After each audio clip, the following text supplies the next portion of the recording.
बीड शहरातील पांगरी रोडवर आदर्शनगर भागात उमा किरण म्हणून एक नामांकित क्लास आहे, जिथं फिजिक्स, केमिस्ट्री, बायोलॉजी, मॅथ असे विषय शिकवले जातात. प्रत्येक विषयाला वेगवेगळे नेमून दिलेले शिक्षक तिथे आहेत, म्हणून मोठी स्वप्न बाळगणारा प्रत्येक विद्यार्थी त्या ठिकाणी ॲडमिशन घेतो. पूर्ण क्लासेस तसेच तेथील आर्थिक व्यवहार बघणारा मालक विजय पवार.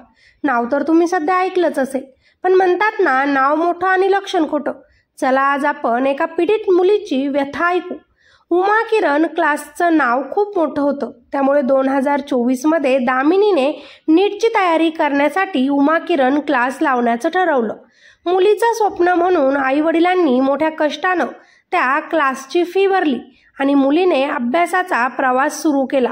डॉक्टर होण्याचं तिचं स्वप्न आणि नामांकित क्लासमध्ये जर आपण शिकलो तर नक्कीच डॉक्टर होणार या आशेनं तिनं 11वी मध्येच नीटची तयारी करायला मोठ्या जिद्दीनं सुरुवात केली.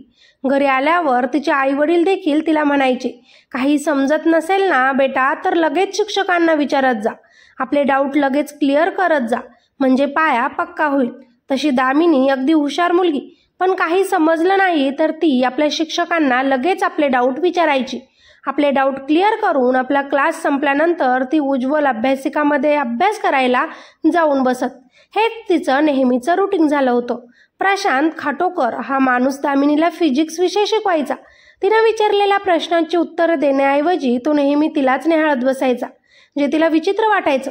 पण तिनं शांत राहणे योग्य समजले, पण त्याचा फायदा घेत हळूहळू या माणसाचा दामिनीला त्रास द्यायचं वाढलं. 2024 मध्ये जुलै महिन्यापासून प्रशांत खाटोकर हा अभ्यासिकेमधून दामिनीची बाहेर येण्याची वाट पाहत खाली उभा राहायचा.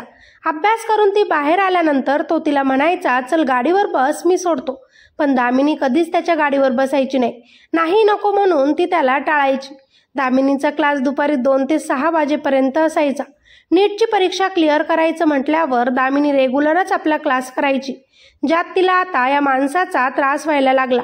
आपले डाऊट विचारण्यासाठी दामिनी कधी त्या माणसाकडे गेली की तो तिला इकडे तिकडे स्पर्श करत. एकदा तर त्यानं हद्दच पार केली. क्लास संपल्यानंतर त्यानं दामिनीला काम आहे म्हणत केबिनमध्ये एकटीलाच बोलवून घेतलं. तिच्यावर बळजबरी करत तिला बॅड टच करू लागला. एवढंच नाही तर तिचे विचित्र फोटो त्यानं काढून घेतले आणि आता रोज तो तेच फोटो दाखवत दामिनीला ब्लॅकमेल करत तिच्यासोबत अत्याचार करायला लागला. क्लास संपल्यानंतर सगळी मुलं जेव्हा बाहेर जायचे, मध्ये जेव्हा कोणी नसायचं, तेव्हा सुद्धा हा राक्षस दामिनीला इकडे तिकडे हात लावत बसायचा. आता या प्रशांतचं हे नेहमीच झालं होतं, ज्यामुळे दामिनी नाराज राहायला लागली. कुणाशी बोलत नव्हती. जेवण करणं तिने बंद केलं. अभ्यासामध्ये तिचं लक्ष लागत नव्हतं. त्या माणसाला काही बोलायला गेली की तो तिलाच धमकी द्यायचा, तू जर कुणाला सांगितलं तर तुलाच मारेल, तुझीच बदनामी होईल. म्हणून घाबरून दामिनी सगळं अत्याचार सहन करत राहिली. प्रशांत सरांचं असलं वर्तन आपण विजय पवार सरांना सांगूया असं तिनं ठरवलं. ते नक्कीच आपली मदत करतील या आशेनं ती विजय पवारच्या केबिनमध्ये गेली. आपल्यासोबत होणारा प्रकार तिनं या पवार सरांच्या कानावर घातला. तिचं सांत्वन करण्याऐवजी हा पवार हसूनच तिला म्हणाला, त्यांना आम्हीच ठेवले मुलींना त्रास देण्यासाठी. आता हा पवार सुद्धा दामिनीसोबत वाईट वागायला लागला. कुणी नसताना केबिनमध्ये तिला बोलावून तिच्यावर करू लागला. हे दोन्हीही राक्षस दामिनीला त्रास द्यायचं बंद करत नव्हते. तिला धमकी देत, सगळ्या मुलींना जाऊ देत, तिला एकटीलाच बाजूला बोलवत. त्यामुळे सगळ्या क्लासमधील मुलं मुली तिच्याकडे वाईट नजरेनं बघू लागले. प्रत्येकाच्या नजरांमध्ये तीच वाईट आहे असे तिला वाटे. प्रशांतमध्ये आणि तिच्यामध्ये काहीतरी सुरू असल्यागत वर्गातले विद्यार्थी तिच्यासोबत वागायचे. हे सगळं तिला आता सहन होत नव्हतं. म्हणून तिने आपली मैत्रीण नीताला आपल्यासोबत घडणारा प्रकार सांगितला. या मैत्रिणीने तिची साथ देण्याऐवजी ते आपले सर आहेत, गुरु आहेत, त्यांचा रिस्पेक्ट करायचा सोडून तू असे काय बोलते आहेस म्हटले. आपल्यावर कोणीच विश्वास ठेवणार नाही अशी भावना दामिनीच्या मनात झाली आणि त्यामुळे ती हा सगळा अत्याचार सहन करत राहिली. गेल्या 9-10 महिन्यांपासून तिच्यासोबत वारंवार हा सगळा प्रकार घडत होता. तिच्यावर अत्याचार होत होते. कुठे डॉक्टर होण्याचं तिचं मोठं स्वप्न आणि ज्या शिक्षणावर विश्वास ठेवून ती त्या क्लासमध्ये आली होती, तिचे तेच सर भक्षक बनले होते. मुलांना प्रकाशाचा मार्ग दाखवणारे तिचे शिक्षक तिला अंधाराच्या वाटेकडे घेऊन जात होते. दामिनी आता घरी राहायला लागली. कुणाशी जास्त बोलणं नाही की बाहेर जास्त फिरणं नाही. आपल्यासोबत होणारा अत्याचार बाहेर सांगितला तर आपलीच बदनामी होणार, आपलंच नाव खराब होणार या विचारानं ती दुःखी होती. परंतु आपल्या मुलीमध्ये काहीतरी बदल झालाय. ती जास्त बोलत नाही. तिने जेवण बंद केलं. तिच्यासोबत नक्कीच काहीतरी घडलं असावं असे दामिनीच्या आईला वाटत. आईने वडिलांना सांगितलं. दोघेही आईवडिलांनी आपल्या मुलीला काय झालं म्हणून विचारलं, पण घाबरूनच दामिनी काहीच बोलली नाही. असेच थोडे दिवस गेले. क्लासला गेल्यानंतर दामिनीसोबत हेच वाईट घडायचं, जे आता तिला सहन होत नव्हतं. अभ्यास करणं तर तिनं पूर्ण बंद केलं होतं. नेहमी विचारात असणारी मुलगी बघून त्या आईला दुःख व्हायचं, म्हणून आईनं विश्वासात घेऊन दामिनीला विचारलं, काही घडलेलं असू दे बेटा, मी तुझ्यासोबत आहे. काही झालं असेल तर मला सांग. मी आणि बाबा मिळून तुझी साथ देऊ. आईचं बोलणं ऐकून आता मात्र दामिनी ढसाढसा रडू लागली. आई बाबांनी 1-1 रुपया जमा करत माझ्या क्लासची फी भरली. फक्त माझा हट्ट होता की मी तिथे शिक्षण घ्यावं म्हणून, आणि मीही घेतही होते. पण इथे शिक्षक नाही तर राक्षस राहतात. माझ्यासारखे अजूनही कुणी आधी त्या राक्षसांना बळी पडलं असेल.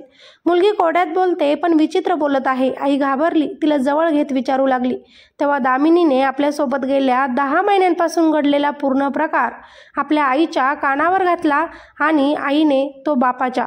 दोघंही आईवडिलांच्या पायाखालची जमीन सरकली. 10 महिन्यांपासून आपली मुलगी घाबरूनच शांत आहे. अभ्यासात तिचं मन नाही. तिचा आत्माच या लोकांनी दुखावला आहे. दामिनीचे आईवडील लगेचच पोलीस स्टेशनमध्ये जाऊन त्याच्या विरोधात गुन्हा दाखल करतात. इतर मुलांच्या आईवडिलांपर्यंत ही बातमी जाते आणि सगळेच मुलीच्या न्यायासाठी त्या क्लासच्या समोर बाहेर जाऊन आंदोलन सुरू करतात. सकाळी सकाळी लोकांची इतकी गर्दी बघून ते नराधम क्लासला कुलूप लावतात आणि तिथून पळून जातात.